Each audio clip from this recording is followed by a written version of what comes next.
Alright, yan guys, welcome back to my channel. For this vlog, for this video, papakita ko lang sa inyo kung ano yung mga kailangan nating gamitin bago mag-start or bago tayo maglaro ng Airsoft game. Alright, so salamat pala sa mga nag-introduce sa akin sa larong ito. Kay na Kit, tsaka kay na Jay, yan. Sinubukan ko at nagustuhan ko naman tong game na to. So mga nakailangan laro na rin ako ng Airsoft kasama sila. Okay? And for this vlog, papakita ko lang sa inyo kung ano yung mga protection gears bago mag-start sa isang Airsoft game. So let's start with our head protection. Okay? What we need is this. This one is a bonnet. Okay? So we need this bonnet para maprotektahan yung ulo natin sa tama ng bibis para hindi masyadong malakas yung impact. Dahil sa yung headgear natin or this mask is wala akong helmet dito. Okay? So ito yung napili kong helmet because masyadong mabigat or hindi lang siguro ako komportable na may helmet sa ulo. So kaya bonnet yung ginamit ko. Okay? Kailangan natin is face mask like this. Okay? So goggles, very important para hindi tamaan yung mata natin kasi nakakabulag guys yung paglalaro ng Airsoft. Okay? So, pumili tayo ng matibay na goggles, okay, or eye protection natin para sa paglalaro ng Airsoft. Okay? So, maraming klase nito guys. Merong mesh, okay? Merong like this, plastic, pero very durable, hindi lumulusot yung mga BBs. Let's try this, okay? So, ayan. Ito guys, is a Scott brand. So, ito talaga is ginagamit for Airsoft gaming. Okay? Ang cons lang nito is itong part na to. Although protected yung cheek mo, itong plastic, problema ko is hindi ako makadikit ng chin dito sa buttstock. Okay? So, hindi ako makatarget ng maayos kasi masangkal tong face mask natin. Okay? Itong plastic dito. So, hindi naman siya big deal kung magaling kang sumipat. Okay? Tansya-tansya na lang. Alright? So, meron naman nabibili yung mga cloth type na mask dito. Okay, and then separate yung goggles. Marami, visit lang kayo sa mga Airsoft shop. Okay? Para makapili kayo ng maayos na headgear or face mask or face protector or face shield kung ano pa man yung tawag sa kanya. Alright? And then this one is scarf. Okay? So, itong leg natin is open. Okay? Kailangan natin to protect our neck.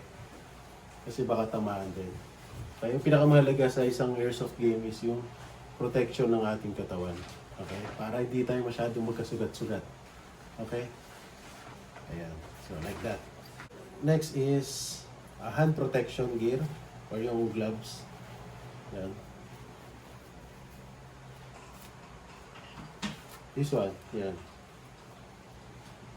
Para hindi tamaan yung kamay natin dito. Okay?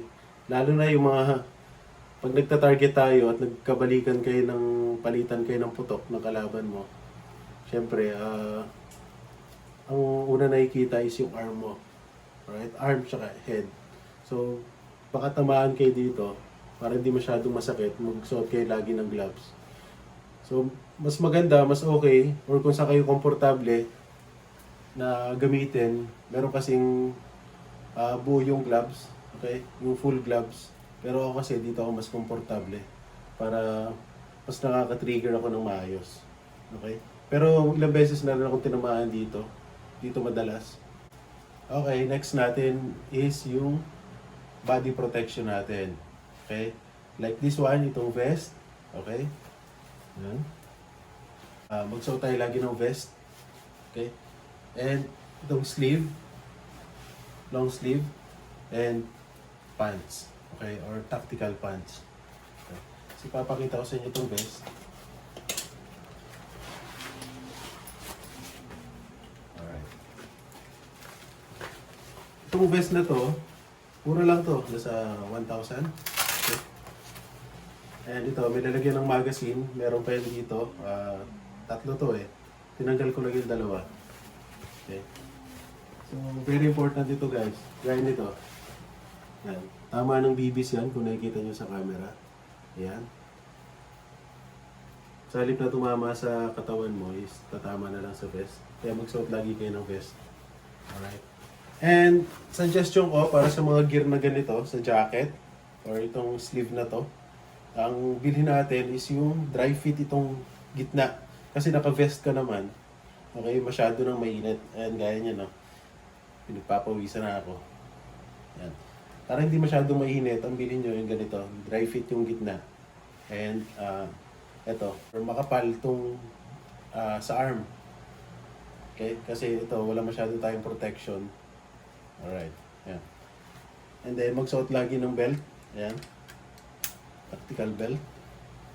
Naranasan ko kasi one time naglaro kami sa Club Manila East. And then, takbo kasi natakbo dun eh. And then, pag upo ko, hindi ko na malayan, bumuka na pala yung, kasi ito, button lang. Ganyan yung button niya. Parang magnetic. Then, hindi ko na malayan, natanggal na pala. And then, bumukas yung zipper ko pag tayo ko. Mumupara na pala ako. Alright? Kaya magsuot tayo lagi ng belt pag naglalaro. Okay. Then, this one naman. Alright, ito naman, papakita ko sa inyo yung tactical pants. Okay. Ayan. Marami siyang pocket. Pwede mo lagyan ng magazines. This one. Okay. So. Tsaka makapal siya. Huwag kayong magsusuot ng maninipis na pants or yung mga leggings, gano'n, or jogging pants. Masakit yun guys. Pag tinamaan kayo, kailangan makapal yung pants nyo. Okay, at saka ito, panghuli, magsuot tayo lagi ng tactical boots, or kung wala tayong tactical boots, is yung pwede na yung rubber shoes. Pwede na yan, pansamantala. Gaya ko, ang ginagamit ko simula umpisa nung naglaro ako is ito na. Mas komportable sa akin to. Running shoes siya, mas magaan. Okay? Ang mahalaga lang sa tactical boots is mapoprotektahan yung ankle nyo. Hindi kayo prone sa pagkabali or pagkatapilok ng ankle. Yan yung mga gears na kailangan natin bago tayo mag-start sa isang airsoft game. So, kung wala pa naman kayong pambili, kung mag-start pala kayo for the first time, maglalaro kayo or naaya lang kayo ng mga kaibigan nyo, pwede na magsuot kayo ng mga hoodie jackets, ayan, basta pantalon, sapatos, ayan, scarf, bonnet, and then pinakamahalaga kasi sa lahat is yung eye protection natin. Yung mata, tsaka mukha. Yan ang pinakamahalaga. Kasi dito naman, yung mga sugat gaya nito, ayan, tama yan ng airsoft. Yan, one time, nung naglaro kami last time, hindi ako nagsuot ng gloves. Tinamaan ako dito. Kaya nagkaroon ng sugat. Okay? So, ito kasi gumagaling pa. So, what if hindi maganda yung eye protection nyo or wala kayong goggles, eh, hindi naman na gumagaling yung mata niyan. Pag tinamaan, sigurado kasi mabubulag kayo. Okay? And, ano pa ba? Ayun lang naman. And then, kung wala pa kayong pambili ng mga baril or kaya nito, mga rifle or mga pistol, AAG, or yung mga GVB, kung wala pa kayong pambili nun, may mga narerentahan ng mga baril sa mga airsoft game or airsoft arena. Ayan. Meron naman. Ito, sa kanan natin di-discuss tong baril na nabili namin. Okay? And then, ang tip ko kung saan kayo bibili ng mga gears, itong jacket ko na to, tsaka itong tactical pants is sa Quiapo ko nabili. Sa harap na simbahan ng Quiapo, kung familiar kayo doon. Mura doon. This one, makukuha nyo mga 750 or 600. Pero itong pants ko na to, meron din naman na tig 650 or 750. Pero ito is 1,000. Kasi sabi nila 511 daw. Pero I'm not sure kung totoo. Okay? Pero at least may konting tatak. Alright? And then ito, nabili ko to sa Vincent's. Itong gear na to. Okay? Hindi ko lang matandaan yung presyo. Parang nasa 1.5 or gano'n, 1.250, gano'n. Inquire na lang kayo sa Vincent's. Vincent's Star Mall, Shaw Boulevard. Ayan. So, ayan guys. That's all for now. And ito pala, nakalimutan ko. Ito rin sa Vincent's ko rin nakuha. Parang 999. Parang ganun, or 990. Okay, maganda naman yung quality ng vest na to. Okay. So, ayun guys. Ini-invite ko kayo, maglaro rin kayo ng Airsoft. Nakaka-enjoy guys. Exercise din siya. And wala ng problema. Okay? So, makikita mo yung mga kaibigan mo. At yung asawa ko naglalaro na rin ng Airsoft. Kasama kami. And ayun guys. So, thank you for watching. At sana maglaro rin guys in the future ng Airsoft. Bye-bye.